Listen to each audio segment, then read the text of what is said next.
Be sure to read and follow the safety guidelines to protect your computer from potential damage and ensure your personal safety. For more information about safety guidelines, see the owner's manual at dell.com/support.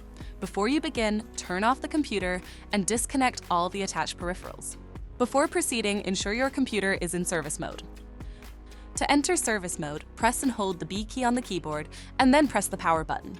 Now, the computer will boot up and the owner tag information is displayed on the screen. Press any key to proceed.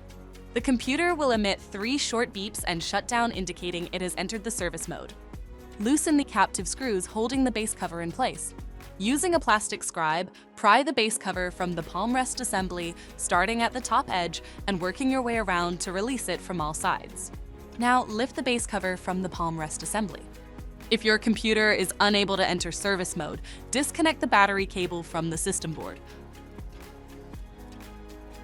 To remove the memory module, identify the memory module and remove the pieces of tape. Unlatch and lift the module out of the system to remove it. To reinstall the memory module, place it back in the system. Relatch it and reattach the pieces of tape.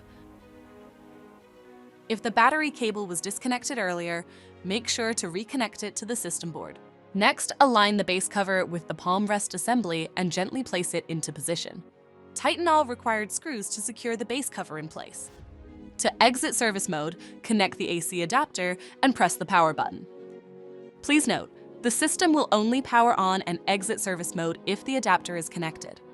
For more information about your Dell system, visit dell.com/support.